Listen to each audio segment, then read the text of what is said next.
नमस्कार जय जगन्नाथ। दूतर असम्मान उपजाचित मैत्री प्रत्याख्यान रायबणियार सामान्य जड़े खंडायतर ईदृश आस्पर्धा प्रबल प्रताप बेरारपति पक्षरे असहनीय। द्वितीयत बंगदेश मार्ग निष्कंटक करने सर्वाग्रे करणीय। तृतीयत गतयुद्ध विजयर विघ्नकारी अवश्य शासनीय। उद्देश्य साधन निमित्त बेरारपतिंकर दाक्षिणात्य फौजदार नैजिराव 10,000 अश्वारोही पाइक सहित बालेश्वर बंदर ठारे भास्कर पंडितंक 25,000 अश्वारोही सहित मिलित होइअछन्ति। चोर द्वारा एही अशुभ संवाद प्राप्त होई रायबणिया दुर्गेश्वर चिंतित। 25,000 शिक्षित अश्वारोही आमंत्रण निवारण ताहांकर क्षमतातीत। नवाबों ठारू साहाय्य प्राप्ति आशा रहित। नवाब साहेब नूतन बल संग्रह न करी अग्रसर हेबाकु असमर्थ। आशु युद्धर संभावना नथिबारु मानधातांकर समस्त उपयुक्त दलई दल बेहेरा नायक सहित प्राय समस्त पाइक नवाब साहेबों स्कंदावार उपस्थित रही अछंती। साहाय्य प्राप्ति दूरे थाउ, नवाबों निकटकू उपस्थित दुर्योगर संवाद प्रेरण मध्य उपाय नहीं। सहसा मरहट्टा माने स्थाने स्थाने घाटी करी संवाद चलाचलर राह बंद कर देइअछंती। तथाच मानदाता निरुत्साहित हेले नहीं। 5,000 मात्र दुर्ग प्रहरी पाइकों सहायतारे दुर्गरक्षा कारण कृत निश्चय हेले। अष्टाह अवरोध उत्तारे बम बम महादेव विकट चित्कार करी बर्गी उपस्थित हेले। प्रातः काल युद्धारंभ हेला। चतुर्दिगरु दुर्ग आक्रांत, मात्र सिंहद्वार आक्रमण प्रबलतर। बृहत् बृहत् अग्निमय लौहगोलक सिंहद्वार विशाल कपाटर लौह किलकरे करकाघात तुल्य बाजी छिन्न भिन्न होउछि। भयंकर शब्द करी कपाट ईषत् मात्र कंपित होउछि।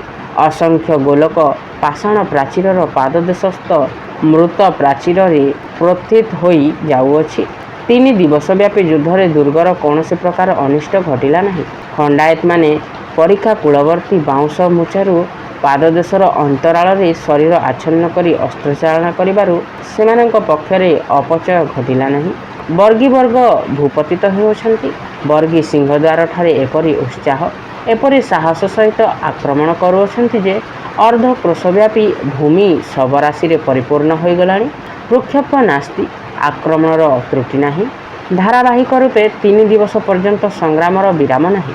चतुर्थ दिवस मानधाता देखिले एते विनाशरे मध्य पतंग पलपरी बर्गी बेष्टित होई रही अछन्ति। आत्मपक्षर अल्पमात्र क्षति को से विशेष क्षति बोली ज्ञान कले। तथाच से जे मासव्यापी काल आत्मरक्षा करने को समर्थ हेबे से विषय संदेह नथिला। मात्र एही समय गोटे विषम दुर्योग घटिला। सिंहद्वार उपरे गणचंडींकर जो बसंत वर्ण शुभ पताका उड़ुथिला, शत्रु निक्षिप्त तोपगोला आघातरे दंडभग्न होई पताका तले पड़गला। यह गोटे अशुभ लक्षण अटे। पताका पतित हेबार देखि मानधाता मुख विवर्ण होईगला। पाइक माने निरुत्साह होई पड़िले। राणीहंसपुर रे भ्रांत संवाद प्रचारित हैला। मानधाता स्वयं पतित हेले। हाहाकार और क्रंदन ध्वनि रे राणीहंसपुर परिपूर्ण हैला। ठीक यही मुहूर्त अन्य एक भयंकर दुर्योग उपस्थित। दुर्गर ऐशान्य कोण परीक्षा बाहर बेतबण परिपूर्ण। से स्थानटा शत्रु द्वारा आक्रांत होबार संभावना नथिला मध्य होई नाही। एथकु से स्थान रक्षा निमंते पाइक माने शीतल यत्न हेले। परीक्षा ठारू दुर्ग प्राचीर सहित अभ्यंतर केते दूर पर्यंत 5 हाथ गभीर मृत्तिका भयंकर शब्द उड़ी जाई गोटे प्रशस्त मार्ग होईगला। शत्रु सुड़ंग खोली तहिरे बारूद परिपूर्ण करी अग्नि संयोग करथिले।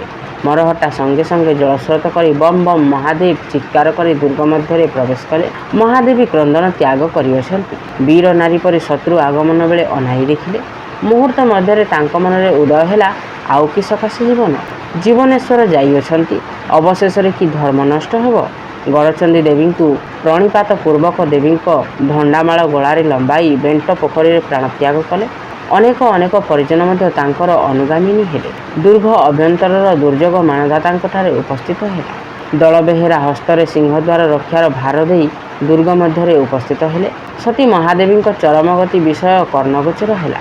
ढाल तरबारी धरी मत्त मातंग तुल्य वर्गी सम्मुखरे उभा हेले। जीवन्यास त्यागपूर्वक भीषण भाव तरबारी घुराउछन्ति। असीम साहस सहित प्रबल बेगरे अस्त्र चालना कौशल शत शत वर्गी मस्तक भूलुंडित है। ଶତ୍ରୁ ଅସ୍ତ୍ରାଘାତ ନିବନ୍ଧନ ସ୍ୱଶରୀର ନିଃସୃତ ଶୋଣିତ ଧାରାରେ ରକ୍ତବର୍ଣ୍ଣ ଦିଶୁଅଛନ୍ତି। ଅବିରଳ ରକ୍ତପାତ ଯୋଗୁଁ କ୍ରମଶଃ ଶରୀର ଅବସନ୍ନ ହୋଇ ଆସିଲା। ବାହ୍ୟ ଜ୍ଞାନ ନାହିଁ। ମା ଚଣ୍ଡୀ, ମା ଚଣ୍ଡୀ ଚିତ୍କାର କରି ଅବଶେଷରେ ଶବରାଶି ଉପରେ ପଡ଼ିଗଲେ। ବର୍ଗୀ ହାବିଲଦାର ଡାକିନେଲା, ସାବଧାନ, ଶତ୍ରୁକୁ ହତ୍ୟା କର ନାହିଁ। ସେନାପତିଙ୍କ ଆଜ୍ଞା, ତାହାର ଜୀବନରେ ପ୍ରୟୋଜନ। ରାୟବଣିଆ ଦୁର୍ଗ ସମ୍ପ୍ରତି ସମ୍ପୂର୍ଣ୍ଣ ରୂପେ ମହାରାଷ୍ଟ୍ର କରାୟତ୍ତ। ସମସ୍ତ ସମ୍ପତ୍ତି ଅପହୃତ ହୋଇଅଛି। ଦୁର୍ଗ ମଧ୍ୟରେ ଜୀବିତ ପ୍ରାଣୀ ମାତ୍ରର ଅଭାବ। ଦୁର୍ଗର ଅଭ୍ୟନ୍ତର ଏବଂ ଚତୁର୍ଦିଗ ବହିର୍ଭାଗ ସହସ୍ର ସହସ୍ର ଶବରାଶିରେ ପରିପୂର୍ଣ୍ଣ। ପୂତିଗନ୍ଧ ତଥା ସ୍ୱାପଦ ପଶୁପକ୍ଷୀମାନଙ୍କର ବିକଟ ଚିତ୍କାରରେ ଭୟଙ୍କର ନରକବତ ପ୍ରତୀୟମାନ ହେଉଅଛି। ଶ୍ରୀ ଶ୍ରୀ ଶ୍ରୀ ରାୟ ରାଘବ ରାଟସିଂହ ବୋଇଗଞ୍ଜନ ମାନଧାତା ବର୍ତ୍ତମାନ ମରହଟ୍ଟା ଫୌଜ ମଧ୍ୟରେ ବନ୍ଦୀ। ଆହତ ଶଯ୍ୟାଗତ ଥିବାରୁ ଏତାବତ୍ କାଳ ତାହାଙ୍କର ବିଚାର କାର୍ଯ୍ୟ ସ୍ଥଗିତ ଥିଲା। ଅଦ୍ୟ ବିଚାରର ଦିନ। ମଧ୍ୟାହ୍ନ ସମୟ। ମହାରାଷ୍ଟ୍ର ସ୍କନ୍ଦାବାର ମଧ୍ୟସ୍ଥଳ ମଣ୍ଡପରେ ବିଚାରକ ଭାସ୍କର ପଣ୍ଡିତ ବିରାଜମାନ। ସମ୍ମୁଖ ଭାଗ ଦୁଇ ପାର୍ଶ୍ୱରେ କିଶନଜୀ ରାଓ, ଜୟନ୍ତ ରାଓ, ପ୍ରଶାନ୍ତ ଚେପେକାରା, ଗୋପାଳଜୀ ପ୍ରଭୃତି ସେନାପତି, ଚିଟକର, ବହିଦାର, କାରକୁନ କର୍ମଚାରୀବର୍ଗ ଉପବିଷ୍ଟ। ଆମ୍ଭମାନଙ୍କର ପୂର୍ବ ପରିଚିତ ଓକିଲ ଶିବରାଓଙ୍କର ମାଲବୀର ମଧ୍ୟ ଉପସ୍ଥିତ ଅଛନ୍ତି। ଉନ୍ମୁକ୍ତ କୃପାଣହସ୍ତ ପଞ୍ଚାଶତ ପ୍ରହରୀ ବେଷ୍ଟିତ ବଦ୍ଧହସ୍ତ ରାୟବଣିଆ ଦୁର୍ଗେଶ୍ୱର ମାନଧାତା ବିଚାରସ୍ଥଳକୁ ଆନୀତ ହେଲେ। ସେ ପିଞ୍ଜରାବଦ୍ଧ କ୍ରୋଧାନ୍ମମୁଖୀ ଶାର୍ତ୍ତୁଳ ପରି ପ୍ରଖଳ ଭାବରେ ଥରେ ମାତ୍ର ଭାସ୍କର ପଣ୍ଡିତକୁ ଅନାଇ ଦେଇ ନିର୍ଭୀକ ଚିତ୍ତରେ ନିମ୍ନମଗ୍ନ ହୋଇ ସ୍ଥିର ଗମ୍ଭୀର ଭାବରେ ବିଚାରକ ସମ୍ମୁଖରେ ଉଭା ହୋଇଅଛନ୍ତି। ମାନଧାତାଙ୍କ ସହିତ ଆଉ ଗୋଟିଏ ବଦ୍ଧହସ୍ତ ବନ୍ଦୀ ମଧ୍ୟ ଅନୀତ ହୋଇଅଛନ୍ତି। ନାମ ରାୟଗୁରୁ ବନମାଳୀ ବାଚସ୍ପତି। ଅସଂଖ୍ୟ ଦର୍ଶକ ନୀରବ ଭାବରେ ଉଭା ହୋଇ ବିଚାର କାର୍ଯ୍ୟ ଦର୍ଶନ କରୁଅଛନ୍ତି। ଦରବାର ନିସ୍ତବ୍ଧ।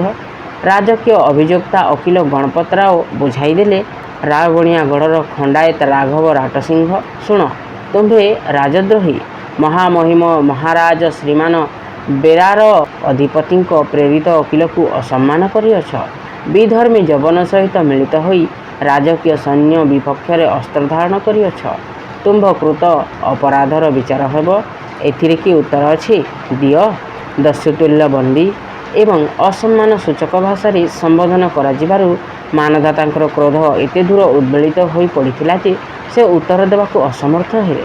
ପୂର୍ବବତ୍ ସ୍ଥିର ଅଟଳ ଭାବରେ ଉଭା ହୋଇଅଛନ୍ତି। ଓକିଲ ଶିବଶଙ୍କର ମାଲବୀର କହିଲେ, ଦେଖ ମାନଧାତା, ଆମ୍ଭେ ରାୟବଣିଆଠାରୁ ବାହୁଡ଼ି ଆସି ସେନାପତି ଭାସ୍କର ପଣ୍ଡିତ ମହୋଦୟଙ୍କୁ ବୁଝାଇ ଦେଉଅଛୁ। ତୁମ୍ଭେ ସ୍ୱୟଂ କିଛି ମତ ପ୍ରକାଶ କରିନାହଁ। ତୁମ୍ଭର ରାୟଗୁରୁ ଏହି ବନ୍ଦୀ ବ୍ରାହ୍ମଣ ସମସ୍ତ କଥା କହିଅଛନ୍ତି। ବର୍ତ୍ତମାନ ତୁମ୍ଭେ ଶ୍ରୀଯୁକ୍ତଙ୍କଠାରେ କ୍ଷମା ପ୍ରାର୍ଥନା କଲେ ପ୍ରାଣରକ୍ଷା ହୋଇପାରେ। ଏହି ବିପ୍ରାଧମକ ପ୍ରାଣଦଣ୍ଡର ଯୋଗ୍ୟ। ଓକିଲ ଶିବଶଙ୍କର ମାଲବୀରଙ୍କର ବାକ୍ୟ ଶ୍ରବଣ କରି ରାୟଗୁରୁ ବନମାଳୀ ବାଚସ୍ପତି ଭୟରେ ବାତାହତ କଦଳୀ ବୃକ୍ଷ ପରି କମ୍ପିତ ହେଉଥାନ୍ତି। ପ୍ରହରୀମାନେ ତାଙ୍କୁ ଧରି ରଖିନଥିଲେ ବୋଧକରୁ ଭୂପତିତ ହୋଇଥାନ୍ତେ। ମାନଧାତା ନିଜ ସମ୍ବନ୍ଧରେ ନିଶ୍ଚିନ୍ତ ଥିଲେ। ବୋଧକରୁ କୌଣସି ଉତ୍ତର ଦେଇନଥିଲେ। ମାତ୍ର ରାୟଗୁରୁ ବନମାଳୀ ବାଚସ୍ପତିଙ୍କ ଅବସ୍ଥା ଦେଖି ସତେଜରେ କହିଲେ, ଓକିଲ, ତୁମ୍ଭେ ଭାସ୍କର ପଣ୍ଡିତଙ୍କୁ ବୁଝାଇ ଦିଅ। ଏହି ବ୍ରାହ୍ମଣ ନିର୍ଦ୍ଦୋଷ। ଆମ୍ଭ ଉପଦେଶ ଅନୁସାରେ ସମସ୍ତ କଥା କହିଅଛନ୍ତି। ତାଙ୍କ କଥିତ ସମସ୍ତ ବାକ୍ୟ ଆମ୍ଭର ଆତ୍ମକଥା ବୋଲି ଜାଣିବ। ନିଶ୍ଚୟ ଜାଣ, ଏହି ନିର୍ଦ୍ଦୋଷ ସତ୍କୁଳଜାତ ବ୍ରାହ୍ମଣର ପ୍ରାଣହାନି ହେଲେ ତାଙ୍କ ଅଭିସମ୍ମତରେ ସମସ୍ତ ମହାରାଷ୍ଟ୍ର ଧ୍ୱଂସ ହୋଇଯିବ। ଓକିଲ ଶିବଶଙ୍କର ମାଲବୀର କହିଲେ, ଦେଖ ମାନଧାତା, ବିନୀତ ହୁଅ। ସମର୍ଯ୍ୟାଦାରେ କଥା ବୋଲ। କ୍ଷମା ପ୍ରାର୍ଥନା କର। ଆମ୍ଭେ ତୁମ୍ଭ ପ୍ରାଣରକ୍ଷା ସକାଶେ ଅନୁରୋଧ କରିବୁ। ମାନଧାତା ଅବଜ୍ଞା ସହକାରେ କହିଲେ, କ୍ଷମା? କ୍ଷମା? କିଏ ବିଚାରକ? କାହାଠାରେ କ୍ଷମା ପ୍ରାର୍ଥନା କରିବୁ? ଭାସ୍କର ପଣ୍ଡିତ ସକ୍ରୋଧରେ କହିଲେ, ଦେଖ ଖଣ୍ଡାୟତ, ତୁ ରାଜଦ୍ରୋହୀ, ତୁ ପ୍ରାଣଦଣ୍ଡର ଯୋଗ୍ୟ। ତୋହର ଯେବେ କିଛି କହିବାର ଥାଏ ଶୀଘ୍ର ପ୍ରକାଶ କର। ମାନଧାତା କହିଲେ, ରାଜଦ୍ରୋହୀ? ରାଜା କିଏ? ଗଜପତି ଗୌଡ଼େଶ୍ୱର ଚଳିତ ବିଷ୍ଣୁ ରାଜରାଜେଶ୍ୱର। ଉତ୍କଳର ସମସ୍ତ ଦୁର୍ଗପତି, ସମସ୍ତ ଖଣ୍ଡାୟତ ରାଜରାଜେଶ୍ୱର ଗଜପତି ଗୌଡ଼େଶ୍ୱରଙ୍କ ଦତ୍ତ ସମ୍ପତ୍ତିରେ ପ୍ରତିପାଳିତ। ଖଣ୍ଡାୟତମାନେ ରାଜଦ୍ରୋହୀ ନୁହନ୍ତି। ରାଜରାଜେଶ୍ୱରଙ୍କ ସିଂହାସନ ତଳେ ଚିରକାଳ ଅବନମସ୍ତକ ଥିବେ। ଭାସ୍କର ପଣ୍ଡିତ, ଗଜପତି ବଂଶ ବର୍ତ୍ତମାନ ମହାମହିମ ବେରାର ଅଧିପତିଙ୍କର ଜଣେ ସାମାନ୍ୟ ପ୍ରଜା ମାତ୍ର। ରଘୁଜୀ ଭୋଁସଲା ଉତ୍କଳ ଖଣ୍ଡର ଏକମାତ୍ର ଅଧିସତ୍ତ୍ୱ, ଉତ୍କଳ ଖଣ୍ଡର ଏକମାତ୍ର ଅଧୀଶ୍ୱର। ତୁ ମହାରାଜାଙ୍କ ବିପକ୍ଷରେ ଅସ୍ତ୍ର ଧାରଣ କରୁଅଛୁ। ଏହି ବିପ୍ରାଧମ ମହାରାଜାଧିରାଜଙ୍କ ସମ୍ବନ୍ଧରେ ପ୍ରକାଶ୍ୟ ଦରବାରରେ ଅସମ୍ମାନସୂଚକ କଥା କହିଅଛି।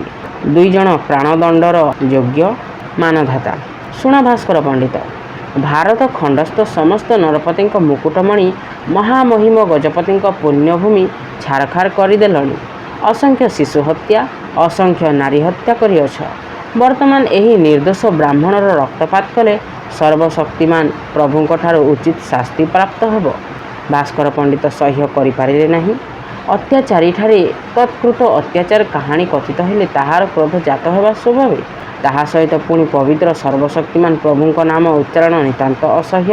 ଭାସ୍କର ପଣ୍ଡିତ ତୀବ୍ର ସ୍ୱରରେ ଆଜ୍ଞା କଲେ, ଘାତକ, ଆମ୍ଭ ସାକ୍ଷାତରେ ଏହାର ବଧ ସାଧନ କର। ସଭାସ୍ଥ ସମସ୍ତେ ନୀରବ ନିଶ୍ୱାସ ପକାଇ ମସ୍ତକ ଅବନତ କଲେ। ମାନଧାତା ଅଟଳ ଭାବରେ ଉଭା ହୋଇ ଇଷ୍ଟଦେବ ନାମ ସ୍ମରଣରେ ନିମଗ୍ନ। ଘାତକ ଉପସ୍ଥିତ। ସେହି ମୁହୂର୍ତ୍ତରେ ରାୟବଣିଆ ବୀରବଂଶର ଶେଷ ପୁରୁଷ ସହିତ ନାମ ବିଲୁପ୍ତ ହେଲା। ହିନ୍ଦୁ ଦରବାରରେ ବ୍ରାହ୍ମଣ ଅବଧ୍ୟ ମୁକ୍ତି ଲାଭ କରି ରାୟଗୁରୁ ବନମାଳୀ ବାଚସ୍ପତି ପଳାୟନ କଲେ।